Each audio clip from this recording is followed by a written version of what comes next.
Good afternoon, everybody. Thank you, Paula, and thank you, Laura and Rona, for, I think, putting in very clear ways some of the problems that we will encounter in drafting any future convention on the rights of older people. I think one very interesting contrast between the two is to pick up Michael Freeman's point in relation to children, that this was something we did to children, and Broner's point that people with disabilities were very much involved, I think, in the drafting of the convention. I think that is an important point. I think it's important that if we have an older people's convention, that older people feel that it's something that they have been actively involved in. Definitions, both with the Disability Convention and the Convention on the Rights of the Child, definitions are the big challenge. Defining childhood, defining disability, defining accommodation. And it's no less a challenge for the definition of older people. If we say, and a lot of people do say, 60 is the start of older age. If you're in a part of the world where your lifespan is 60 years, you never reach older age. If you're of a particular group of people, even in the Western world, for example, prisoners, you may age faster. And the notion of a fixed year is rather difficult and rather challenging. And if we do move towards a convention, I can see a lot of time and effort being spent on the definition, who falls within this particular group of people. And of course, let's say for argument's sake, we pick 60. You might live to 110. That's a 50-year age span. Your needs, your interests, your rights will vary considerably across that age span. They will vary sometimes to a very extreme extent. And I think the idea that one size fits all is rather optimistic. We do need to look at people as individuals and not simply categorize them into one particular group. But what's the context of the discussion? Well, the United Nations set up in 2010 what it called the Open-Ended Working Group on the Rights of Older People. I think one would always be nervous when any body has the title open-ended. It does rather suggest that the discussions will be open-ended and it will go on forever. And there is a sense about that. I think both with children and disability, the politics behind drafting conventions is horrendous. We think that national politics are bad. International treaties and conventions are notoriously difficult to negotiate because, for the very obvious reasons, people come from a wide range of different cultural, political, religious backgrounds. You think, for example, in the Children's Convention, children in the armed forces, a highly contentious issue. But the group, the Open-Ended Working Group, was set up in 2010. It's just had its 6th meeting, and I suppose you can say there has been some progress. There seems to be a very strong commitment within the group to a convention. I think one of the problems is to ask ourselves, well, yes, let's have a convention, and if we can raise the profile of older people on a national and international level through a convention, then indeed it is well worth looking at. What we haven't really asked is, well, what type of convention do we want and what do we want it to do? And I'll come back to this point later on. Is it about normative gaps in the rights available to older people, or is it about the general question of enforcement of already existing rights? And I will return to that a little later on. But in terms of the context, we're about 600, 700 million older people in the world. By 2050, that will be 2 billion. We are an aging population, and that is wonderful news, yes? I do not buy into this idea that it's a demographic time bomb, and I certainly don't buy into the idea, the problem of living longer. I rejoice every day when I get up that I've lived that extra day, and I think it's great fun. It's something that we should celebrate. There are still huge inequalities across the globe. We need to work to those, but we are living longer. Where do older people feature in the human rights discourse? Well, not very prominently, I think, is the answer to that. Older people tend to be invisible in the system. A lot of the data that we have doesn't disaggregate. It doesn't look at older people. If it does, it is a 60 plus and doesn't break it down further into different age bands. Some examples: in disasters, storms, famine, crop failure, older people tend to be marginalized and forgotten. And the very interesting point made by Help Age International, what we often forget at time of post-disaster is the contribution that older people can make. We assume that they are there, they are going to be recipients of goodness, but in many respects they have much to offer, and this is often neglected. In conflict, again, older people are invisible. Very often they're unable to leave the village, leave their home with the enemy coming over the hill. They are left there, they are abandoned. And also, we hear, regrettably, an awful lot about the use of rape as a weapon of war. Older people, older women are raped as a weapon of war. We rarely hear that, but they are. There are many instances of that. Poverty, 100 million people in the world. Older people in the world live on less than $1 a day. They struggle, of course they do. And we know that in the UK, older people suffer poverty. They suffer fuel poverty, poor housing. AIDS, HIV, a major problem in some parts of Africa. I visited Kenya a few years ago with Help Age International to look at a sponsor a cow. You wouldn't thought a cow would make so much difference to a family, but it did. But the typical family structure there was grandparents looking after grandchildren, with the middle generation having died as a result of AIDS. Possibility that the grandparents had AIDS or were HIV positive, possibility that the children were.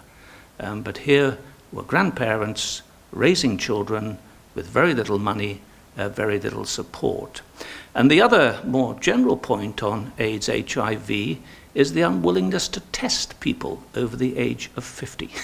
And that happens here, that happens in the States, that happens right across the world, because we make assumptions that they would not engage in the kind of behavior that would expose them to HIV. Well, they do. A lot of late diagnoses, and of course, the later the diagnosis, the worse the prognosis. A kind of ageist assumption coming into a very basic level of healthcare and health prevention of ill health. Isolation. Many older people do live in isolation. In parts of, in Tanzania, for example, witch killing. Yes, if you're old, if you're an old woman, you may well face an horrendous death because you're thought of being a witch. You are hacked to death. So there are many violations of human rights of older people that don't very often feature in the headlines, but it does happen. Why is that? Well, as I say, part of it is that we don't collect the data. We don't have the disaggregated data, and part of it is the fact that we just very often don't notice older people. Now, we do have an international framework for human rights. If I go back, and it's been mentioned before, to the Universal Declaration of Human Rights. And Rona touched on this, the language used in the Declaration, Article 1, all human beings are entitled to free and equal dignity and rights. All. It doesn't say up to the age of whatever, all. Yes, so that's from cradle to grave. Rights and freedoms without distinction. Everyone's entitled to those. Life, liberty and security. Again, everyone. Equality before the law. All people are entitled to equality before the law. We recently did some research on an access to justice. I never liked the term access to justice. Why don't we say the right to justice? We don't say the right to access dignity or the right to access privacy. Let's say the right to justice for victims of elder abuse. The general finding was for older people who were abused, no access to justice, none at all. Staggeringly low, 2% prosecutions or cautions. I'm not saying it should be 150, 25%, but 2% seems to be incredibly low for what were, in many cases, really quite violent offences against an individual. So the right to access justice, to liberty, freedom, guaranteed in the Convention to all people. Article 22, Social Security, everybody as a member of society.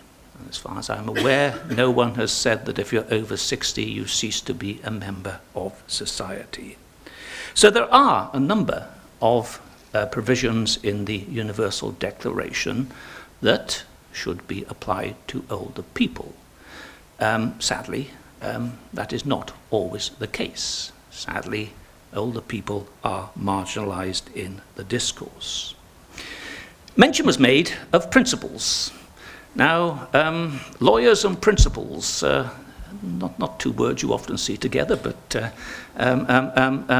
the idea of principles, actually, I'm a great fan of principles. I think principles, if you look, for example, at the Mental Capacity Act in England and Wales, one of its great strengths is it has general principles that we can look to in deciding how to interpret the legislation. It seeks to put a kind of human face on rather dry legislation.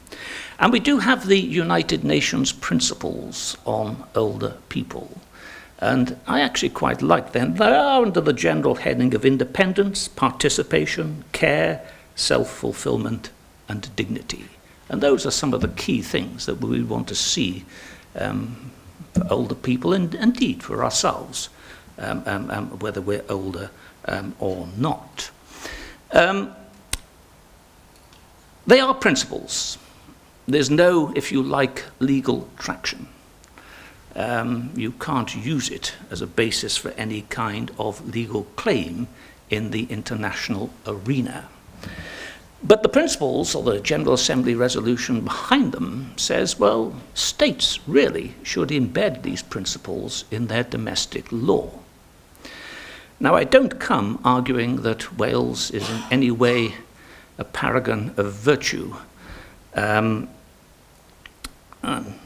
must apologise for the fact that our rugby stadium didn't deliver the results that you wanted over the weekend, but what we have done in our new Social Services and Wellbeing Act, our new social care legislation, is to include a provision that local authorities and others in applying the legislation must have due regard to the principles. It's in our Older People's Commissioner legislation. Indeed, I think it is in your Older People's legislation. Now, many a lawyer has made a fortune out of what the words due regard mean. How is it different from regard? What legal traction does it have? But it has some. And I think if we could see more states incorporate the principles, it would be a starting point. There has been quite a bit of activity in relation to older people. I mentioned the open-ended working group, and that is now, I think, working very much towards a convention. When, I don't know. It goes on an inch-meal basis. Things do not happen fast, either with the Disability or the Children's Convention. Things didn't happen at breakneck speed. There's too much going on there for speed to enter the equation. But the UN has, for some time, had an interest in older people. 1999 was the United Nations International Year of Older People. We had a proclamation on aging. We had a Second World Assembly in 2002, which included the Madrid International Plan of Action on Aging. So there is a kind of head of steam, and I think that is to be welcome. I think it's to be welcome. It's on both the national and international political agendas. But clearly, the key issue is, do we have an international convention? I'm not sure that's an entirely sensible question to ask. What type of international convention do we want, if we want one? There's two questions there. What's it going to address? This is important, I think, because we don't want duplication. We don't actually, and I think this is an issue that comes up quite often in discussing this with older people's groups, both in Europe and beyond. The perception may be that an older person's convention runs the risk of itself being ageist. I just want to be treated like everybody else. I don't want to be classified as an older person. And again, the issue of self-definition came up. How do you define yourself? My mother, who died when she was 89, would never define herself as an older person. She used to go and make tea for the old ladies, all of whom were 10 years younger than she was.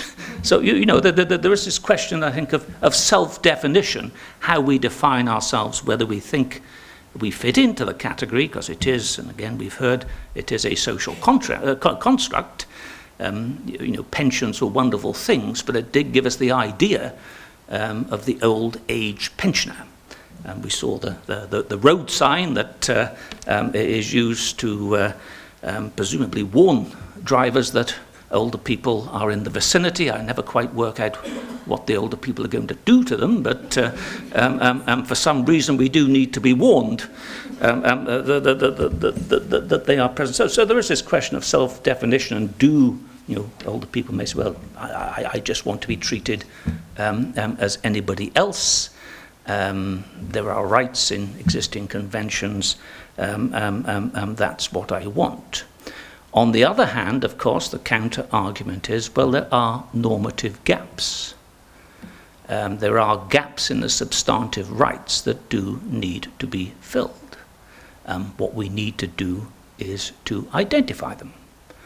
You know, maybe we don't need to do a complete rerun of all human rights, that if there are particular rights around ageism, I think I've only found 2 references to old age in international human rights conventions. If we need to raise the profile of ageism and the need to avoid ageism, then maybe that is a normative gap that we need to address.